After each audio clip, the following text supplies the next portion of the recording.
Bueno, ok. Entonces, yo voy a hablar un poco de lo que es nutrición en fútbol y plant-based. En realidad, yo no soy el experto en alimentación orientada al vegetarianismo o veganismo, pero voy a tocar desde el lado que que me tocó compartir con algunos atletas que se basaba justamente su alimentación en este estilo de vida y las situaciones que yo tuve que pasar en el club, ¿sí? Porque como soy nutricionista de la primera del club, yo tengo que atender un grupo grande.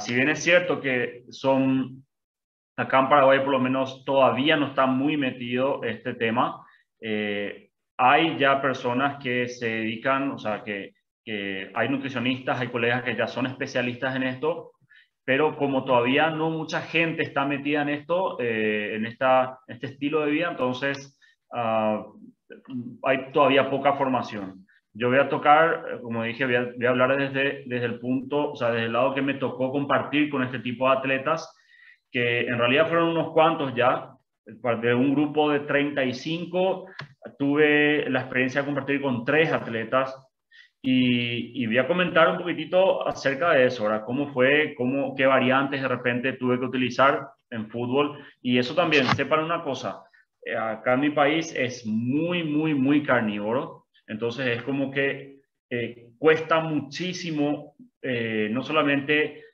sacar o limitar el consumo de carnes o de alimentos derivados de origen animal, cuesta mucho por la cultura y también, obviamente, por el tipo de atleta. En fútbol son atletas donde muchas veces vienen nosotros les llamamos del campo, vienen con una formación un poco más limitada con respecto a otros tipos de atletas.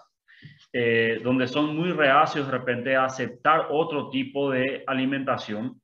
Entonces eso hace que al final uno vaya a lo seguro, ¿sí? A mí me suelen decir a veces, bueno, no, hoy es día de partido, voy a ir a lo seguro, ¿sí? No quiero cambiar mi pollo con pasta.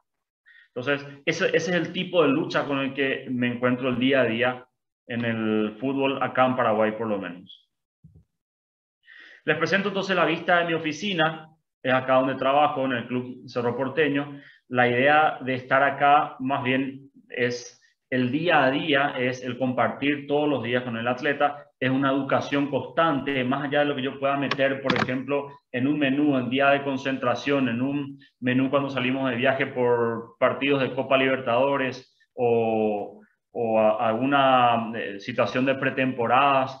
Más allá de preparar el menú, es el día a día, el estar ahí compartiendo con el atleta sus situaciones diferentes. De repente uno está queriendo bajar la grasa, otro está queriendo aumentar la masa muscular, otro está en situación de lesión. Entonces, es el abordaje y la educación constante del atleta y compartir, ¿verdad? Compartir experiencias, demostrarle con hechos, con datos, con estudios. Mira, esto te conviene consumir, o esto te va a hacer recuperar más rápido, esto va a potenciar tu máquina, ¿sí? La máquina de la estructura que uno tiene. Entonces, más bien de eso se trata la educación, o sea, la nutrición deportiva dentro de un club. Para eso, primero luego tenemos que conocer sí o sí la fisiología del deporte. ¿Por qué? Porque hay tres ramas fundamentales que tengo que saber. Intensidad, frecuencia y duración. O sea, ¿qué yo me estoy enfrentando para saber después cómo abordar? Entonces, cuando hablamos de intensidad, que puede ser alta, media o baja, en fútbol se dan esos 3 tipos de intensidades. En una semana nosotros tenemos todo esto que tenemos acá.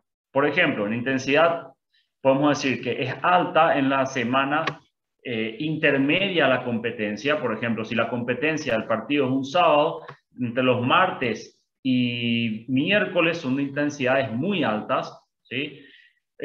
Lunes y jueves son de intensidades medias y ya bajas cercano o posterior al partido o competencia. Entonces eso tenemos que saber para poder manejar cuál es el valor calórico, cuál es el tipo de alimento que necesitamos que se digiera rápido o que esté ahí circulando previo a una competencia. Tenemos que saber también sobre la frecuencia, el número de veces al día que vamos a entrenar. Hay jugadores a los que nosotros necesitamos, por ejemplo, que aumenten la masa muscular porque vemos que está muy baja, ¿sí? Entonces se le hace de repente una rutina de musculación a la mañana, otro día técnico, y ese mismo día más tarde se le hace técnico táctico, ¿sí? También se ve el número de veces por semana. Hay jugadores a los cuales pueden entrenar 7 veces a la semana porque hubo el día de la competencia, pero fue suplente, no jugó. Entonces, como no podemos dejarle, digamos, libre ese día, bueno, hay que activarlo, hay que moverlo. Entonces, tenemos que contemplar el número de veces por semana, ¿sí? También están los ciclos de entrenamientos, como le dije, tenemos de repente pretemporadas donde hay hasta triple turnos, ¿sí? Tenemos de repente periodos de Copa Libertadores donde hay viajes, los ciclos de entrenamiento cambian completamente porque puede que tengamos 2 partidos por semana, entonces es prácticamente toda una semana de intensidad media para baja en entrenamiento. Porque normalmente acá, no sé cómo son en otras ligas, pero acá se juega un partido por semana, suele ser viernes, sábado o domingo. Solamente coincide en Copa Libertadores que de repente nos puede tocar 2 partidos por semana. Sé que Brasil, incluso su competencia es tan intensa que pueden llegar a tener hasta un partido cada 2 a 3 días. Y luego tenemos la duración, el tiempo, volumen del entrenamiento o la intensidad versus tiempo, ¿sí? O sea, cuánto está durando un entrenamiento. Y eso también es súper constante y súper relativo. Como le había comentado, cercano a un horario, a una competencia, un fin de semana, la intensidad puede ser media a baja y durar entre 30 a 45 minutos. Ahora, cuando estamos lo más a la mitad de la semana previa a una competencia, que puede ser intensidad muy alta y hasta puede durar más de 2 horas el entrenamiento. Entonces, todas esas cuestiones nosotros tenemos que estar el día a día viendo, bueno, con qué podemos acompañar al jugador durante su ingesta de previa, su ingesta durante y su ingesta posterior a esos entrenamientos. Queremos también que se recuperen rápido. Entonces, es una charla y educación constante, un acompañamiento constante. Para conocer también bien entonces al deportista, tenemos también que sacar unos cuantos datos. Estos datos van a ser antropométricos y datos de ingesta nutricional. O sea, antes de empezar a evaluar, debo determinar también el objetivo. Nosotros hacemos siempre un chequeo de cómo están todos los jugadores, todo este grupo, y decimos, bueno, a este jugador, a este le falta un poco de ganar de masa muscular. Este jugador con un análisis clínico de rutina detectamos que le falta vitamina D3, está bajo en hierro, está con alguna hemoglobina baja, azúcar alto. O sea, podemos hacer un chequeo de qué es lo que necesitamos y trazamos el objetivo también.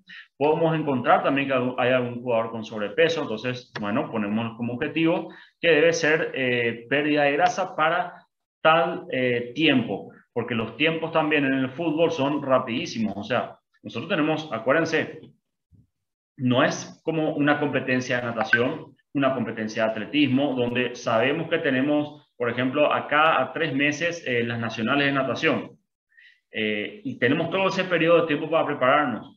No, en fútbol tenemos la competencia el fin de semana, y el siguiente fin de semana, y el siguiente fin de semana, y el siguiente. Cada partido es una competencia. Entonces, en una semana nosotros tenemos que trabajar estableciendo bien claro el objetivo, hacia dónde vamos y lo más rápido posible. También estamos contra reloj porque tenemos a nuestros jefes directos, que son el cuerpo técnico. El cuerpo técnico es el que decide, bueno, a este jugador, por sus características, yo lo necesito sí o sí para este partido puntual del sábado, porque jugamos contra un equipo que juega de esta manera y yo lo necesito a este. ¿Y qué pasa si ese jugador estaba en periodo de descenso de peso porque necesitábamos bajarle de peso y estamos con una dieta súper estricta? Vamos a tener que cargar energía, no nos queda otra. Entonces, interrumpe nuestro objetivo de ir bajando la grasa porque tenemos que entregarlo al técnico, porque lo va a necesitar el fin de semana entero, con toda la energía disponible como para salir a entrenar, a competir. Ahora, muchas veces nos llegamos a preguntar, bueno, ¿el plant-based es en fútbol una moda o mejorar rendimiento? Como les comenté al principio, yo tuve la experiencia ya con unos cuantos jugadores. La pregunta justamente que me tuve que hacer, bueno, ¿por qué decidiste orientarte hacia este estilo de vida? Porque al final es un estilo de vida, más allá de una decisión de que, bueno, hoy amanecí con ganas de comer vegetales. No, es más bien un estilo de vida. Entonces, cuando me hice esa pregunta y le estuve charlando con los jugadores, fue mucha la casualidad que los tres respondieron que fue en base al documental de Netflix, si conocen, Game Changer, que hablaba justamente sobre los beneficios de la dieta vegetariana, vegana específicamente, y los atletas cómo tenían esa mejora de rendimiento según el documental. Entonces, yo creo que más allá de que sea efectiva, demostrada efectiva,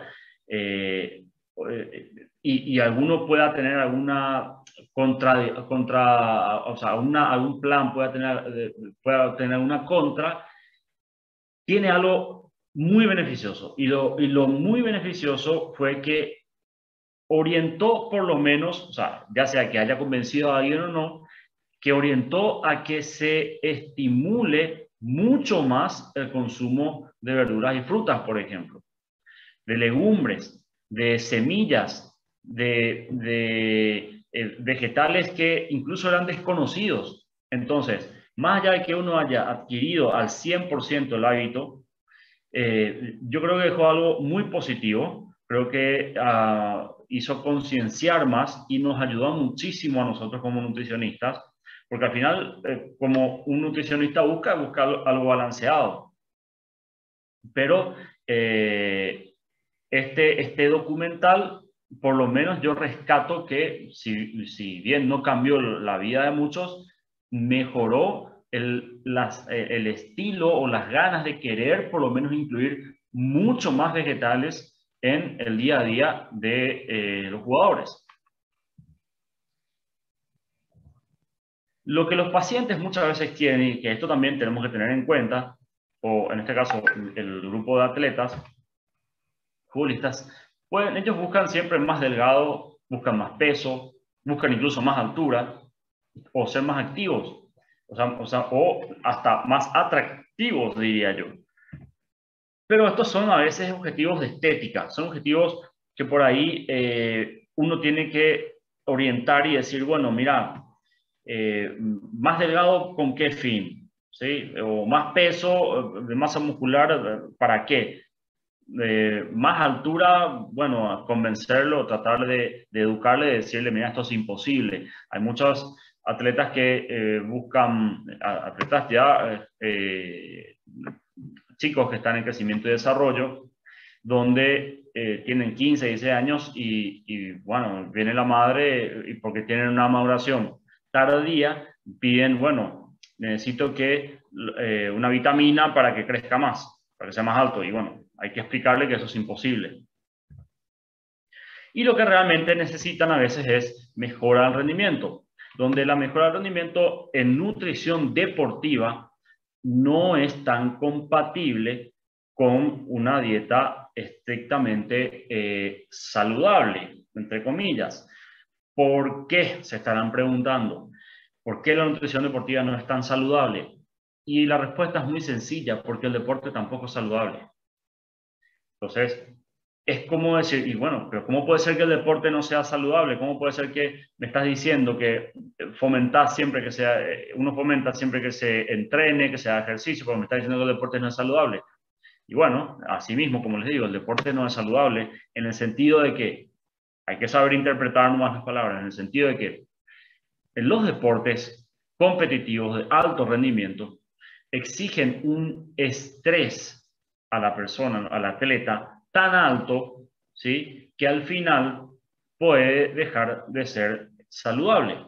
¿Y qué tipo de estrés estamos hablando? No solamente estrés mental, porque imagínense tener que estar parado frente al arco, frente a 55.000 personas y decirle al jugador, no falles ese penal, porque si fallas perdemos la Copa del Mundo, ¿sí? En una final. ¿Qué les parece? ¿Alguien acá podría soportar ese estrés? Yo no podría estar frente al arco y que 55.000 personas mirándome, o peor, todo el equipo contrario me está gritando cosas y yo, o sea, en mis manos está salir campeón, o sea, todo un país mirándome atrás. O sea, es un estrés impresionante mental. Después tenemos el estrés físico, donde el estrés físico, ¿qué pasa? Ustedes sabían que, perdón, voy a leer el chat, veo que hay no sé si hay una pregunta o, bueno, parece que no hay nada, perdón. Pueden convertir sus preguntas. Bueno.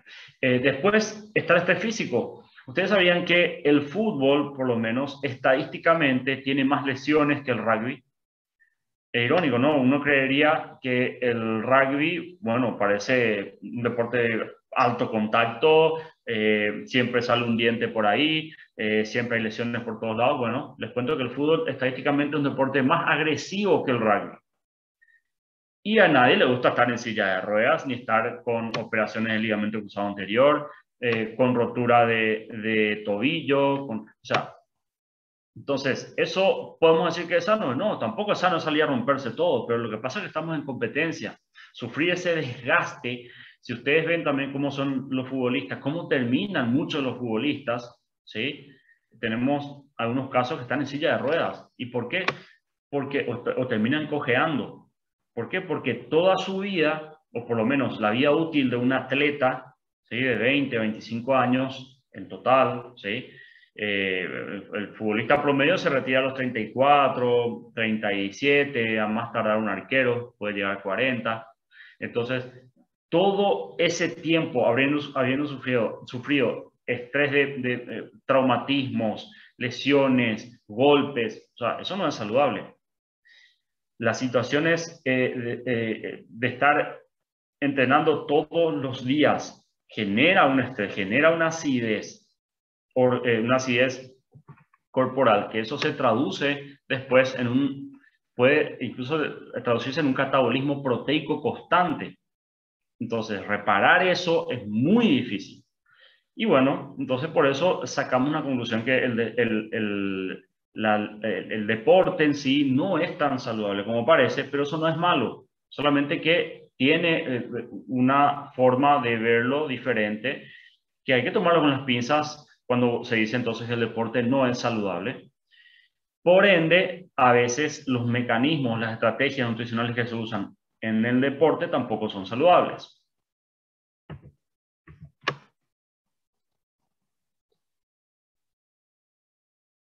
¿Y cómo mejorar entonces la condición física? Bueno, para llegar a la elite, o sea, lo máximo de lo máximo, tenemos nutrición, entrenamiento, psicología, talento y descanso. Descanso y composición corporal, o sea, todo esto tiene que estar en orden. Nuestra área de abordar es nutrición, pero sabemos que nuestro aporte es solamente un factor más de todo lo que tiene que estar en orden.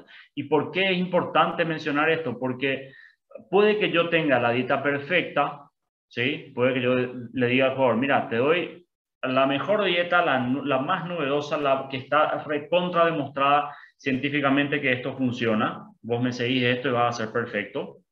Pero ¿qué pasa si come súper bien, pero no entrena bien? Entonces, por más que yo meta un buen combustible, si su entrenamiento no es compatible, no vamos a llegar a la elite, no vamos a tener el alto rendimiento. O puede que entrene súper bien y coma súper bien, pero no descansa. No duerme las 8 horas siquiera. Entonces tampoco vamos a tener a las hormonas trabajando de noche, ¿sí? En el sueño, para reparar tejido y hacer metabolizar los alimentos de manera correcta.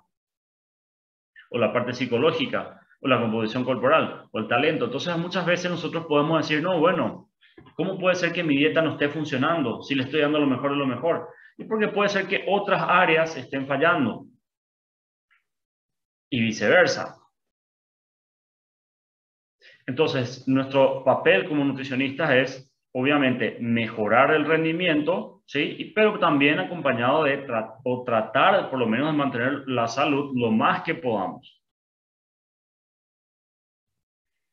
Dentro de los objetivos de una alimentación adecuada sobre rendimiento van a ser optimizar los objetivos de un programa de entrenamiento, mejorar la recuperación entre los entrenamientos, alcanzar y mantener la composición corporal y reducir el riesgo de lesiones. ¿Sí? O sea que nuestro objetivo principal tiene que ser estos 4 pilares, y dentro de estos 4 pilares nosotros tenemos que ver qué dieta o qué tipo de alimentación sería la más compatible culturalmente y socioeconómicamente con el jugador.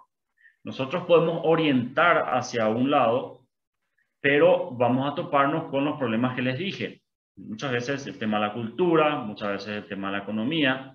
Me acuerdo cuando fui a hacer una capacitación en Barcelona, en el Camp Nou, y me topé con alimentos que eran buenísimos, los consideraban incluso superalimentos, algunas semillas, algunas legumbres, pero ¿cuál era el problema? Al volver a Paraguay, no existen en el mercado ese tipo de alimentos, no hay.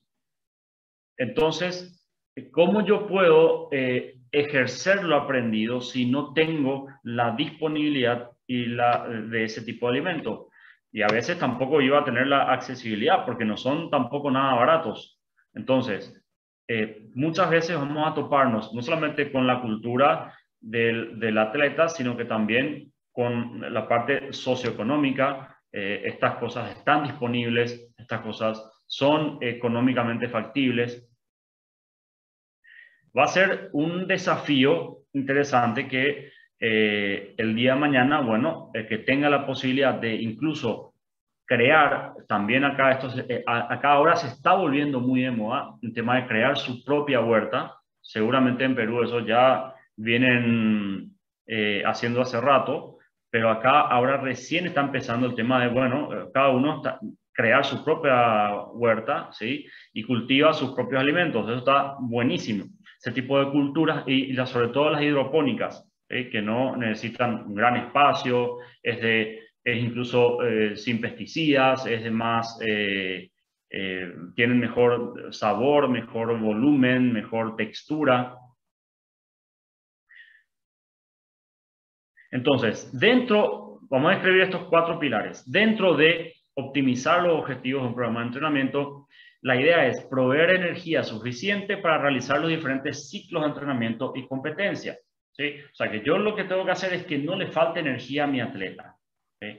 Que tenga ese combustible para poder aguantar o sostener ese programa de entrenamiento con los ciclos diferentes que vimos de intensidades altas, media y baja, o la frecuencia, el doble turno, el 3 veces por semana, el 5 veces por semana.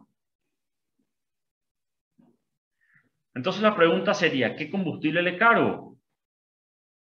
Bueno, siempre la comparación que yo suelo dar a los atletas cuando les hablo mucho, les doy alguna charla, les digo, bueno, a ver, pensá que tu cuerpo es una máquina, es un Ferrari. Y a ese Ferrari, ¿le cargarías vos un combustible de mala calidad? ¿Le cargarías un combustible barato? Acá tenemos lo que se llama un combustible barato, podría ser nafta común con plomo.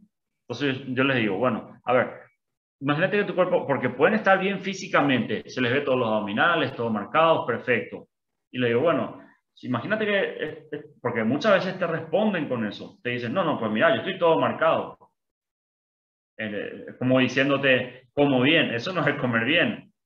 Eso significa que tenés un balance calórico que hizo que marques. Controlaste la ley de la termodinámica, no que estés metiendo energía de buena calidad.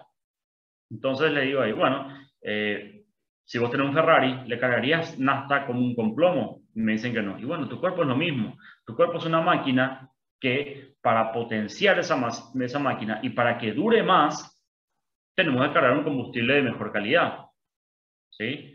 Entonces, traten de llegar por ese lado al atleta, tratar de convencer de que su cuerpo es una máquina perfecta y esa máquina perfecta necesita un combustible de buena calidad. Y además, que si dura más tiempo, ¿se acuerdan que les dije? La vida útil de un futbolista es de 35 años más o menos. Si come bien, o sea, si se carga buen combustible, va a durar más tiempo. Al durar más tiempo, va a facturar más. Eso les gusta. Ahí ustedes se convencen. Claro, vas a ganar más dinero si estás más tiempo activo. Va a depender entonces del tipo de combustible de dos factores importantes. Uno, de la intensidad y dos, de la duración. Entonces, cuando hablamos de intensidad, ¿se acuerdan que dijimos alta, media, baja? Bueno, si la intensidad es alta y la duración es, como regla general, más de 60 minutos, entonces el tipo de combustible ideal ya sería una carga de hidratos de carbono. Entonces acuérdense, si la intensidad, como regla general, si la intensidad es alta y la duración es más de 60 minutos, ya justificaría cargar un combustible prioritariamente o principalmente de hidratos de carbono. Entonces, el nutriente que otorga combustible por excelencia para cubrir la demanda energética de intensidades altas y duración de más de 60 minutos, ya serían los hidratos de carbono, con todas sus derivaciones, ¿sí? Ya podemos dar en forma de pastas, podemos dar en forma de legumbres, podemos dar en forma de tubérculos, en forma de frutas, en forma de vegetales y hortalizas. O sea, el hidrato de carbono, fuente principal de combustible. Después podemos ir viendo en todo caso, bueno, en función a la disponibilidad de energía que necesito, si quiero que sea de alta disponibilidad o de baja disponibilidad, índice glucémico alto o bajo, bueno, ya voy seleccionando el tipo de hidrato. Muchas veces también tengan en cuenta acá que el jugador promedio, eso lo puedo hablar con propiedad porque al que le preguntan te van a decir, por ejemplo, le recomiendan una legumbre y les dicen, pero eso no es proteína. Y está bien, cierto, tiene fuente alta de proteína, pero es un hidrato, o sea, la legumbre es donde prioriza la cantidad de hidratos por gramo. Porque a todos nos enseñaron que fuente de proteínas vegetal están las legumbres, ¿sí? Están las lentejas, los porotos, garbanzos. Y es cierto, es buena fuente de proteína, pero también, pero además, tiene más hidratos que proteína, realmente. Entonces, métanle eso en la cabeza también al deportista, al atleta, diciendo, no, puedes perfectamente cubrir hidratos metiendo una legumbre y que encima otra vez tiene proteínas, o sea, es un elixir, es lo mejor de lo mejor, porque al final los otros hidratos o que tienen harinas refinadas, ¿sí? Son puro hidrato. Las legumbres en realidad tienen hidrato y proteínas, o sea, mejor combinación todavía. Otra cosa interesante con el tema de los hidratos es que desde la escuela o desde las formativas o las inferiores, como le llamamos acá, o sea, desde chicos que vienen los futbolistas, a veces nosotros ponemos de repente en la primera, ponemos un arroz integral para acompañar en las comidas y nos dicen, no, no, no, pero yo necesito cargar energía. Y sí, le digo yo, acá puedes comer el arroz. No, no, pero necesito hidrato, necesito combustible. Sí, está bien, yo sé, el hidrato, el combustible, lo tenés acá en el arroz. Y me vuelven a decir otra vez, no, no, no, pasta necesito. Ese es el hidrato. Y sí, el arroz también es un hidrato, le digo. No, no, pero pasta es pasta. O sea, vienen con la idea en la cabeza de que solamente de las pastas pueden obtener hidratos de carbono, ¿sí? Porque desde chico los profes, los técnicos en su momento, como era lo único que manejaban probablemente de relación energía-hidrato, lo van a encontrar en una pasta. Entonces, el jugador te viene con la mentalidad, no, solamente pasta. Si no hay pasta, no hay combustible. Y si no hay combustible, no va a poder salir a correr.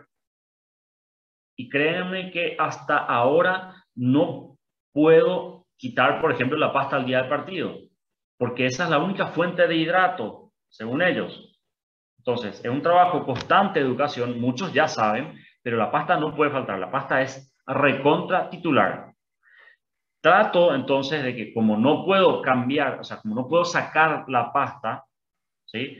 Entonces le busco la vuelta. ¿Qué hago ahí? Bueno, de repente pongo pasta integral, a ver qué tal la aceptación. Entonces, por lo menos trato de que no sea tan refinado, ¿sí? Ese hidrato y le busco la alternativa. De todos modos, me sigo topando con algunos choques ahí. Entonces lo que hago es pongo dos fuentes, una de pasta integral y la otra de pasta normal, digamos, y apelo a la conciencia de cada jugador. A veces en fútbol van a tener que negociar, es un negocio constante. Nosotros somos un eslabón importante, pero al final tiene que ver cómo el jugador se siente, si se siente cómodo, porque sepan también que cuando hay concentración, eso significa que el jugador se queda a dormir en el club, ¿sí? Está dejando atrás la familia, sus hijos, los problemas los tiene que dejar en la casa, ¿sí? Y a veces su único momento de ocio y su único momento de placer, digamos, de bienestar es el sentarse a comer y como les encanta la pasta, bueno, sentarse a comer un buen plato de pasta. Entonces son las cosas que nosotros como nutricionistas vamos a tener que ir aprendiendo de ellos, ¿sí? Aprendiendo del atleta, porque muchas veces lo que está en los libros o lo que tenemos como ideal en la cabeza no es aplicable. No sé si tienen alguna pregunta respecto a eso, si alguien tuvo alguna experiencia también ese tema de la pasta, de que vinieron de chicos y les decían, no, no, yo necesito combustible, necesito hidrato de carbono. ¿Y cuál es el hidrato de carbono para vos? Es solamente la pasta, no existe otro hidrato de carbono. No sé si alguna vez les pasó eso con algún atleta.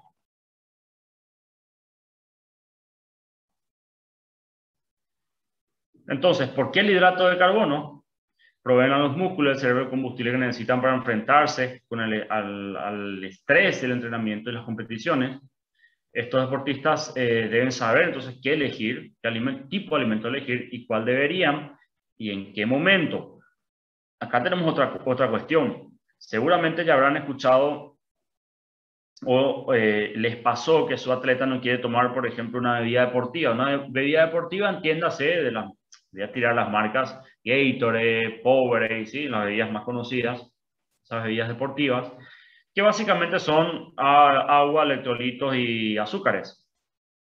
Cuando necesitamos proveer energía disponible ya, ¿sí? Durante los entrenamientos o inmediatamente pre o inmediatamente post.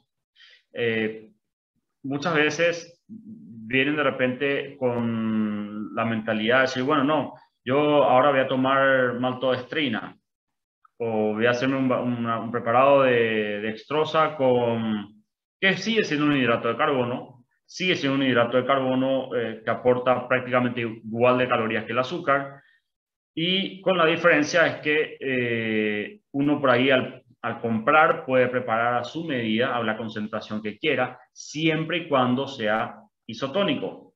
O si no, no cumple la función. Si nosotros vamos a meter un Powerade, ¿sí? Sabemos que tenemos una concentración del 5% de hidrato de carbono, es considerada una bebida isotónica, ¿sí? Misma molaridad que la sangre, o lo que se trata por lo menos de llegar a esa osmolaridad. Entonces, si vamos a preparar nuestra propia bebida deportiva a base de maltodextrina o dextrosa, tiene que ir por ahí, entre 5 a 8 concentración de por ciento de hidratos de carbono. Si le cargamos un poco más, vamos a tener ya una bebida hipertónica, y si le cargamos menos de eso, vamos a tener isotónica, es como tomar prácticamente agua. Entonces, bueno, si toman esa bebida de malto, ¿verdad? Si ellos preparan su propia medida de malto, bueno, las concentraciones deben cumplir el 5 al 8% de hidratos de carbono. Al final es lo mismo que tomar un Powerade o un Gatorade. Segundo pilar, mejorar la recuperación entre los entrenamientos. O sea, entonces la pregunta que me tendría que hacer es, ¿y cómo recupero ese desgaste? Porque cada entrenamiento, como dijimos, es un estrés. Cada competencia es un estrés. Y ese estrés debe ser recuperado, pero así, ya, porque no nos da el margen, no nos da el tiempo para la siguiente competencia. Acuérdense de la diferencia. En fútbol tenemos competencia una vez por semana. No es como en un nacional de atletismo que tenemos cada 3 meses. Entonces tenemos un tiempo para recuperarnos. Acá no. Acá es muy rápido el tema. Una ingesta calórica adecuada es importante para mantener la salud y adquirir prácticas alimentarias correctas, así como un óptimo rendimiento deportivo y alcanzar nuestras metas. Nosotros tenemos que tener esto en cuenta. El balance energético a recuperar debe contemplar este orden de prioridades. O sea, bajo este orden, nosotros tenemos que meter algo que cumpla esto. Primero, hidratación. Nosotros tenemos que recuperar lo que perdimos por sudoración. El líquido. Electrolitos, tenemos que recuperar lo perdido también por sudoración de electrolitos y por generación de las contracciones musculares. Carbohidratos, tenemos que recuperar la energía gastada, y luego proteínas, porque por cada energía gastada hubo una rotura de fibra, ¿sí? Y esa fibra, si no se repara a tiempo, para el siguiente estrés va a estar más roto, para el siguiente estrés más rota, más rota, más rota, desgarre, lesión. Dice, buenas tardes, ¿cuántos gramos de proteína por kilogramo utilizan sus atletas? Estoy utilizando entre 1.6 a 1.8 gramos por kilo de peso en los atletas que no tienen ningún problema de lesión. Si tienen problema de lesión, ya subimos a 2 gramos por kilo de peso a 2.5, 2.4, 2.5.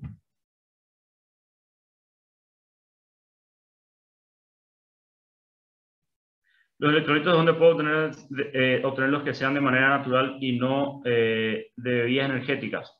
Bien, por ejemplo, muy buena la pregunta. El principal electrolito perdido por sudoración es el sodio. Y el sodio podemos obtener del cloruro de sodio, o sea, sal. Simplemente pueden hacer lo siguiente. Opción A, le agregan un poco de sal a las comidas. Opción B, toman aguas mineralizadas, contrario a lo que nos dice los institutos de salud, donde no, aguas bajas en sodio o saquen la sal de mesa. Bueno, ¿se acuerdan lo que le dije al principio? La nutrición deportiva no es 100% orientada a la salud. Nosotros vamos a tratar de balancear, pero no es 100% eso. Entonces, tenemos que consumir aguas con sodio, ¿sí? Aguas mineralizadas, o bien podemos empezar a consumir alimentos con más contenido de sodio. Por ejemplo, otra cosa, les cuento esta anécdota, otra cosa que me habían comentado en Barcelona, justamente, post partido, le daban a los jugadores, a nosotros nos hacían probar, ¿sí? Había una mesa, nos hacían probar, decían, bueno, esto se le da a los jugadores post partido. Y era una pizza, por fuera se la veía común y corriente, pero yo dije, no, algo tiene que tener esta pizza. Y me dicen, entonces cuando me voy le pregunto a la nutricionista, me dice, ¿qué tiene de raro, qué tiene de especial esta pizza? Porque se le da a los jugadores del Barcelona, imagínense. Y yo estaba probando y estaba riquísima. Y me dice, no, nada. No, ¿cómo nada? No, ¿cómo puede ser que no tenga nada? La masa está hecha de avena, es gluten free, es de repente a un queso tipo tofu, no sé, algo. Decime algo nuevo, le decía yo, ¿verdad? No, nada. Es una pizza común y corriente, harinas normales, queso normal. ¿Y por qué? Le digo. Y me dice, queremos recuperar hidratos con de rapidísima absorción, ¿sí? Por eso la pizza de harina normal. Y el queso tiene mucho contenido de sodio y es calórico. Entonces recuperamos hidratos, sodio y calorías.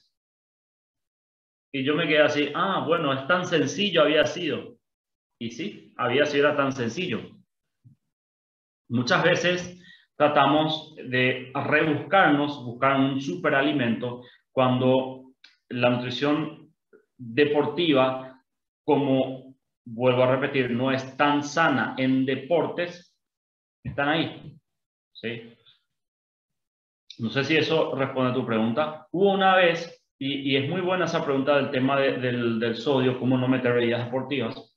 Hubo una vez en Paraguay que llegó a ser 40 y, casi 42 grados de calor. Ustedes se van a morir acá si llegan, si llegan a venir en verano. Hubo un partido, nos pusieron tipo, creo que era 3, 4 de la tarde, un sol enorme. Y y me acuerdo que ya habíamos, con los jugadores habíamos almorzado bien, comimos bien, pero tuve que poner sal, así, literal, sal de mesa a las botellitas de agua de los jugadores, porque todas las aguas vienen bajas en sodio, por una regulación acá del país. Entonces, todas las aguas embotelladas. Yo le tuve que agregar sal a todas las botellitas de agua y eso que tomen los jugadores. ¿Por qué? Porque si quería obtener sal de las bebidas deportivas, estaba metiendo hidratos de carbono y ya cubríamos los hidratos de carbono con el almuerzo, ya veníamos así cargando. Entonces, para no meter más calorías y que esas calorías sobren y se transformen en grasa, bueno, solamente agua con electrolito, con el principal electrolito.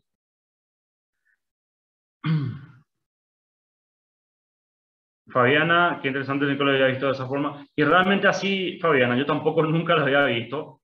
Por eso este tema de nutrición deportiva es muy apasionante y muy raro. Se van a topar con cosas muy raras. Pero bueno, como por ejemplo, la selección australiana de rugby come esas gomitas mogul, ¿sí? Esas gelatinas que nosotros decimos, bueno, esas son para criaturas. No, y van a ver a ellos comiendo durante entrenamiento. La selección de estadounidense de natación toma bebidas chocolatadas, leche chocolatada, post-entreno para recuperar en vez de tomarse un whey protein. Es recomendable el tema de la matcha para energía. Bien, mira, con el tema de las matchas yo todavía no me animé a meter en el club a probar, porque todavía yo estoy probando con eso, ¿sí? Aún es muy nuevo acá en Paraguay, entonces todavía tengo mis dudas, ¿sí? Por eso no podría darte una respuesta porque sería irresponsable de mi parte de un producto que todavía no le terminé de conocer. Es muy nuevo todavía acá. Justamente compré, tengo acá ahora un café de matcha, seguramente ya lo conocen, pero todavía lo estoy probando, por eso no podría saber si es bueno o no. Ha probado con 0.8 gramos por kilogramo de proteína de sus atletas.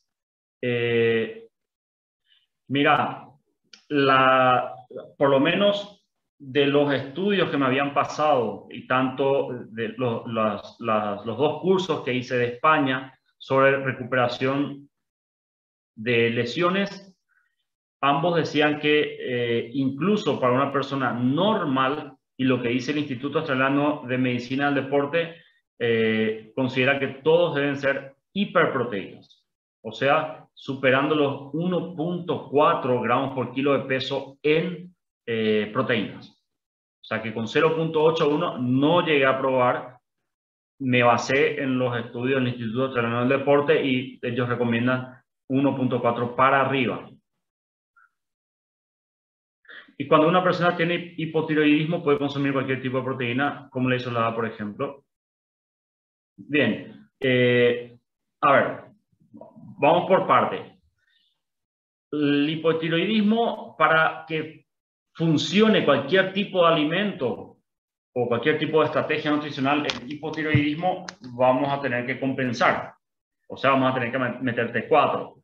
Nosotros no lo hacemos eso, hace un endocrinólogo. Pero una vez porque si no está compensado, no hay dieta que te funcione. Si está compensado, una vez que está tomando la T4, ahí la pregunta sería, ¿de qué me sirve meter una proteína isolada? ¿Cuál es la diferencia entre una proteína isolada y una proteína normal? Un whey normal, por ejemplo, o una hidrolizada. ¿Sabes cuál es la diferencia? Por eso la pregunta. Yo sé, te voy a decir, pero ¿sabes cuál es la diferencia? Por eso la pregunta. Bien, para que tampoco, bueno, te voy a responder para que tampoco caigan después en algo de que, en algo de marketing, porque eso es marketing, mucho marketing. La proteína, la normal, el whey normal versus la proteína isolada, es que la isolada no tiene caseína, ¿sí? Entonces es más liviana. Entonces, eso me lleva a la siguiente pregunta. Bueno, ¿por qué yo metería una proteína sin caseína? Bueno, en caso de que sea intolerante a la caseína, a esa proteína, o bien que sea intolerante a la lactosa, porque tampoco tiene lactosa. Entonces, los gramos también que tenga que tener de lactosa o caseína para que, no, hay también sí caseína, Luis, o por lo menos las versiones que yo conozco son también isoladas acá sin caseína. En gramos de lactosa o caseína prácticamente es tan bajo que no justificaría, salvo que seamos intolerantes. O sea, yo no voy a tener un mejor beneficio de absorción más rápida o por meterla isolada contra el whey normal. Y después tenemos lo que sería la hidrolizada, que es una proteína predigerida, y al ser predigerida, ¿qué pasa? Es como que metemos una proteína de tan alta absorción con menor o nulo contenido de algún hidrato de carbono y menor o nulo contenido de grasa, que tampoco justifica, porque estamos hablando de 1 gramo más, 1 gramo menos. Entonces, es como que estoy pagando casi 3 veces más por 1 gramo menos o 1 gramo más.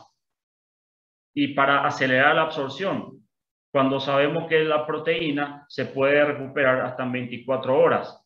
Entonces, ¿para qué quiero meter algo que se absorbe mucho más rápido si necesito, o sea, si el cuerpo necesita 24 horas para reparar y metabolizar por completo todas las proteínas?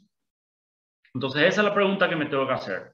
¿Justifica la normal, la isolada o la hidrolizada cuando las diferencias son casi mínimas? Y, si no, y siempre que no tenga ninguna intolerancia, ¿sí?, a la lactosa. Otra cosa que es interesante, ya que estamos hablando de esto, mucha gente se escandaliza porque dicen, bueno, el whey hay que mezclarlo con agua y no con leche. Mucha gente lo mezcla con leche. ¿Y por qué mezcla con leche? Porque la leche sabe mejor, pero se escandalizan y no saben que el whey es suero de leche. Esta base de suero de leche, o sea que es lo mismo, o sea, no pasa nada si lo mezclan con leche, incluso mejor, para recuperar es mucho mejor. ¿Por qué? Porque la leche otra vez tiene componentes como el sodio, tiene otra vez componentes como calcio, tiene componentes como algunos hidratos, ¿sí?, la lactosa mismo, tiene básicamente los mismos aminoácidos que tiene el whey. Estamos metiendo incluso más energía y adivinen qué. Si ustedes ven, eso tendría que poner, lástima no estamos, la orientación de la charla no era sobre esto, pero si no hubiera puesto un estudio donde demuestra que mejor bebida de rehidratación es la leche. La leche descremada es la mejor bebida de rehidratación. Supera ampliamente al Power, supera ampliamente a cualquier jugo de fruta.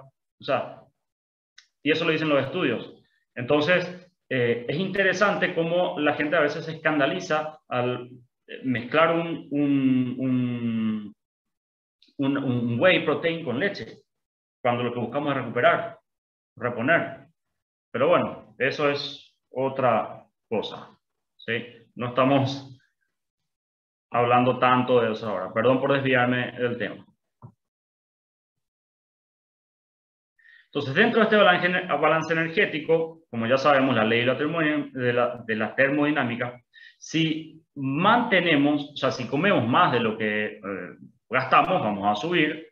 Si comemos igual de lo que gastamos, nos mantenemos. Y si comemos menos de lo que gastamos, vamos a adelgazar, o sea, vamos a bajar. En función al entrenamiento que hagamos, esa subida puede ser de músculo, esa bajada puede ser de grasa, y ese mantenimiento puede ser para optimizar y reparar tejido. Tercer pilar, alcanzar y mantener la composición corporal.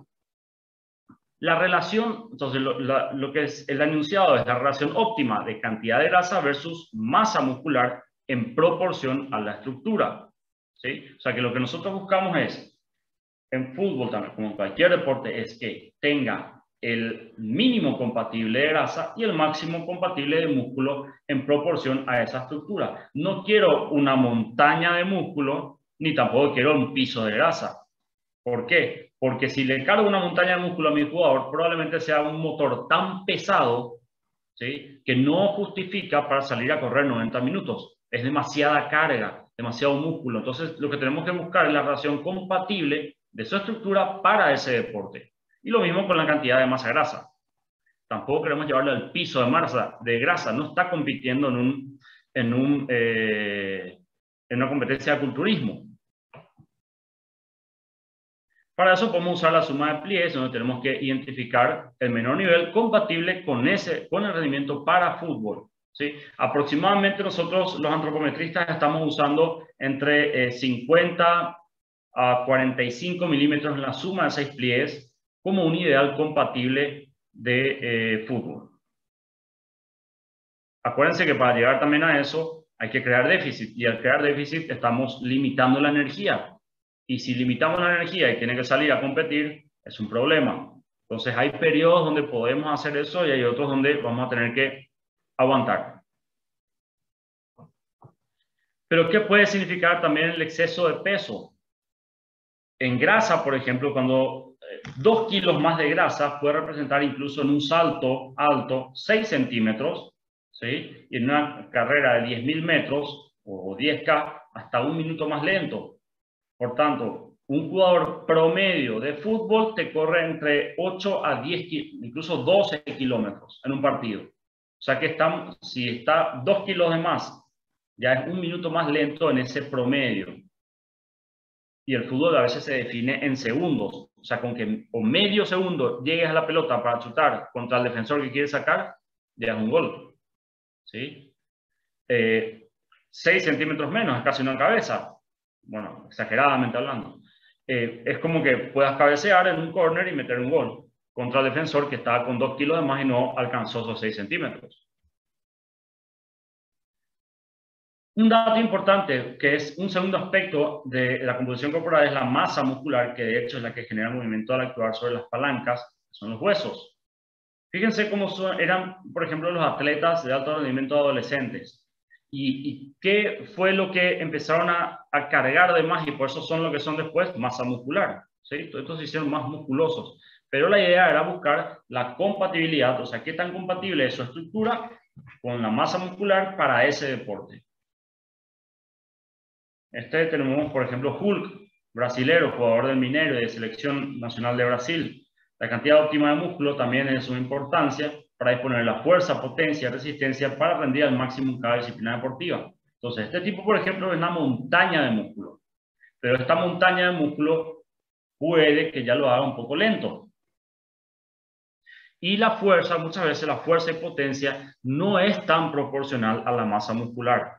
Es decir, al tamaño de la masa muscular. Es decir, yo puedo tener mucha fuerza, sin necesidad de tener un motor tan grande. Lo que nosotros tenemos que buscar es que encontrar una relación de compatibilidad a menor tamaño de músculo, mayor fuerza que le podamos dar a ese músculo. Y cuando lleguemos a ese punto, ahí agrandamos la masa muscular y potenciamos al máximo esa cantidad de fuerza. Y cuarto pilar, reducir el riesgo de lesiones y enfermedades. Chequeos constantes de actividades de los atletas extracurriculares, ¿sí? ¿Cómo hacer chequeos constantes? O sea, de todo lo que hace fuera del club, ¿sí? O de los horarios de entrenamiento. Porque, por ejemplo, yo les veo a mis pacientes particulares en la consulta, pero tengo que saber qué es lo que hacen también afuera de la consulta. No es lo mismo que lo que ellos te cuentan o lo que realmente hacen. Lo mismo pasa con atletas en el club. Yo tengo que hacer tengo que tener una relación constante con ellos para saber qué están haciendo fuera del club, cuando están en sus casas, con su familia, de viaje, etc.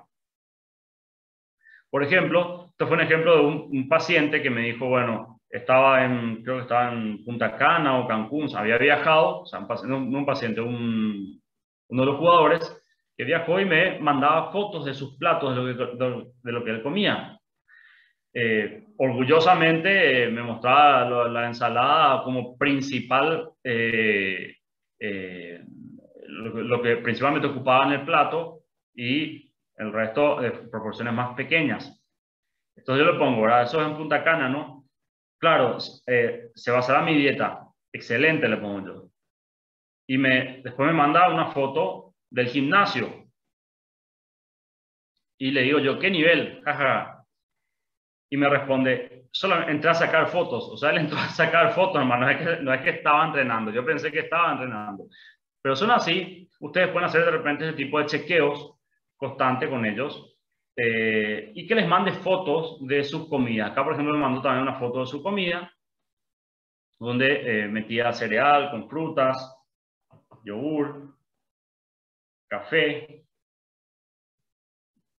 Estas son algunas fotos. Bueno, acá también les voy a compartir un poco algunas fotos de lo que son los clubes, ¿sí?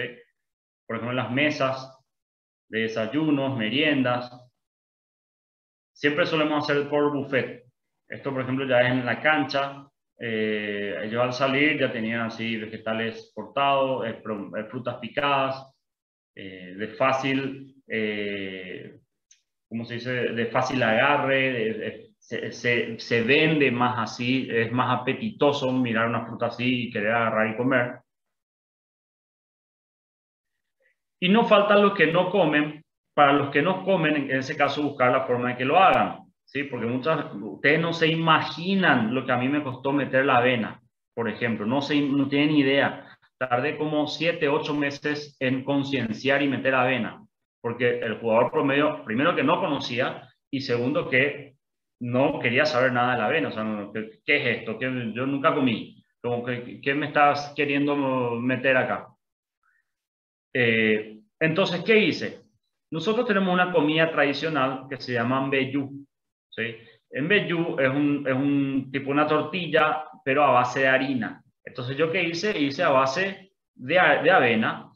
Como no sale bien a base de avena, porque por la textura y el sabor ya le cambia mucho también, no se queda uniforme.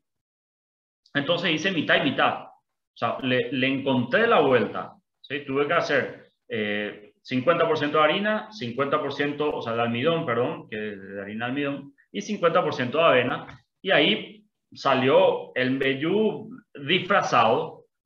Pero bueno, por lo menos si un 50% ya puedo meter algo más nutritivo y más saludable, por lo menos ya estoy haciendo un gran aporte.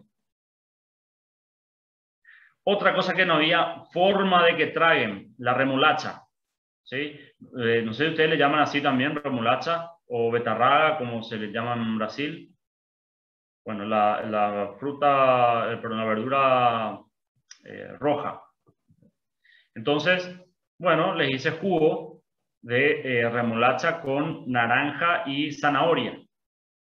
Y eso bastante tolerable. Y hasta hoy en día, ahora ellos ya piden en sus almuerzos o cenas, jugo de remolacha ya con naranja, porque ellos no había forma. Si yo le decía, ¿tiene remolacha? No. Entonces, tuve que mezclar, les mentí, le dije que era una vez creo que le dije que era de frutilla o algo así, probaron, les gustó y desde entonces ya pude meter la remolacha. Prueben mentir un poco también. En los viajes y deportes van a tomarse, de repente con este tipo de situaciones, van a tener comidas que no reconocen el jugador, que no son propias del país. Entonces, culturalmente hablando, choca, pero traten ustedes justamente de ir antes, hablar con los chefs, hablar con el hotel. A mí me tocó varias veces ya ir a Perú, donde fuimos a jugar por Copa Libertadores también. Por suerte yo ya conocía bastante la gastronomía peruana, ya sabía que podía meter, que es parecido a nuestra comida, que por ahí tenía que evitar. Por ejemplo, yo sé que el ceviche a mí me encanta, yo puedo comer, pero yo no puedo poner un almuerzo, una cena para los jugadores. Ellos no están habituados a comer. Imagínense que yo les diga, bueno, ahora tenemos ceviche de cena, un pescado crudo que no están habituados. Yo sé que está cocido al limón y todo, pero no, hay cosas que por ahí no van a poder hacer si viajan a otro país. Por más de que sería lo ideal estar, o sea, qué gusto ir a probar la gastronomía de otro país, pero con los jugadores no se puede hacer eso. Van a tener que ir de compras probablemente a comprar las aguas o a ver, cerciorarse de que sea lo más embotellado y de menor manipulación posible. Por ejemplo, acá esta vez me tocó ir a comprar aguas al supermercado porque en el hotel en el que estábamos no había agua embotellada, había solamente agua del grifo, parece, o la presentación de los hoteles eran en jarra y ellos no van a tomar en jarra, no les puedo dejar eso, entonces tuve que ir a comprar agua mineral embotellada. A veces pueden hacer ustedes, organizar las ingestas. Esto fue en un hotel en Brasil, donde en el hotel no pudimos conseguir una sección aparte con los jugadores. Entonces, ¿qué tuve que hacer? Yo me levanté más temprano, bajé al desayunador del hotel, al restaurante del hotel, separé las mesas de los que, ¿cómo se llama? De los huéspedes normales, aparté las de mi grupo, la del plantel, y armé una nueva mesa de desayunadores. O sea, yo sacaba esto, voy a llevar para acá, esto para acá, esto pueden, esto pueden, esto pueden. Entonces, cuando bajaron los jugadores, yo les decía, bueno, de esta mesa yo seleccioné las cosas que ustedes pueden comer, el resto no pueden comer. En el resto había de todo. Entonces, tuve que seleccionar lo que yo consideraba apropiado para ellos y separar lo que no. 5 minutos me dice, ya termino. Falta un poquito. Ahí. Bueno, a veces estas cosas se dan en el vestuario. Tenemos de repente café, barritas, miel. De repente algunos copies tuvimos que personalizar. Cuando me tocó, por ejemplo, con los veganos, porque eran los de los 3 que les había comentado, que ellos traían su proteína vegana a base de soja, ¿sí? Entonces tuve que personalizar los copies. Antes eran también así, bueno, yo preparaba batidos de proteína para todos por igual. Luego ya tuve que personalizar para que no se me mezclen con lo de los veganos. Bebidas deportivas caseras, ¿sí? Me tocó hacer de repente para el equipo de futsal. Ellos no tenían acceso al Powerade ni al Gatorade por falta de plata, ¿sí? No hay mucho presupuesto en el futsal, entonces preparé la bebida deportiva casera. Esto es un poco más ejemplo de los hoteles. Ganamos la Copa Libertadores, por cierto.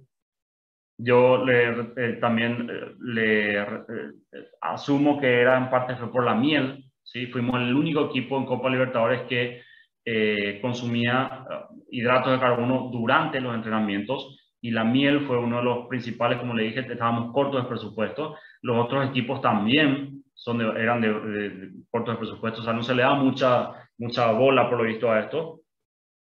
Todos los equipos tomaban agua. Nosotros fuimos el único equipo que, además de agua, metimos hidratos de carbono ya durante el entrenamiento o competencia, y como resultado fueron mayores goles. En el segundo tiempo hubo menos goles en contra y más goles a favor. Significa que mantuvimos constante el rendimiento durante todo el partido, mientras los otros equipos para el segundo tiempo ya iban decayendo sus intensidades, iban decayendo su rendimiento. Entonces, como nosotros pudimos mantener constante gracias a los hidratos de carbono, metimos más goles a favor y menos en contra. Y salimos campeones de la Libertadores. Bueno, algunos cómo son los vestuarios, a veces es la primera por dentro. Suplementos vitamínicos. Bueno, este último ya solamente para evidenciar muchas veces nosotros decimos, bueno, como el Total Magnesiano Sport, no sé si conocen, es muy famoso, muy reconocido.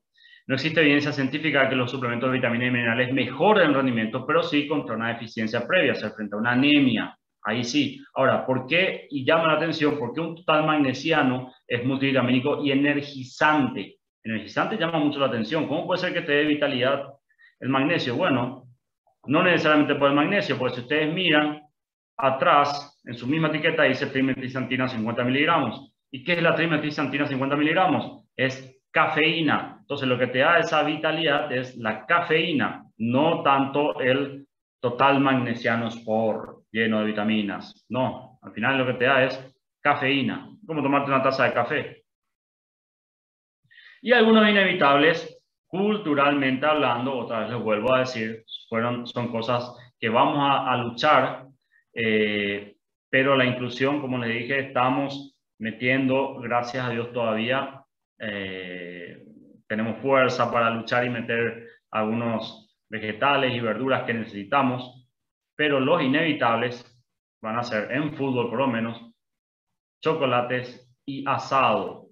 Ahora, en el asado, como ven ya mi mano, ¿ven? Ya hay morrones, berenjena, de repente solemos meter cebollas, ¿sí? Entonces, si van a tener un asado, traten de meter algo verde también ahí, que le va a dar color, le va a dar sabor, le va a dar algo mucho más divertido a un asado. Entonces, busquen la vuelta, ¿sí? No les digo que sean extremistas, que vayan sí o sí a un solo lado, pero porque todo lo que sea plant-based está súper bien, pero como van a toparse con problemas a veces culturales, entonces busquen la vuelta y por lo menos con que un 20, 30, 50% puedan ejercer, ya está más que bien. Bueno, muchísimas gracias por su atención. Espero que les haya servido de algo. Por lo menos este aporte desde la nutrición deportiva en el fútbol es, como les comenté, es una educación constante, no es algo que se puede imponer nomás de la noche a la mañana, así es que mucho depende también de la aceptación del grupo que les toque cultural y socioeconómicamente hablando.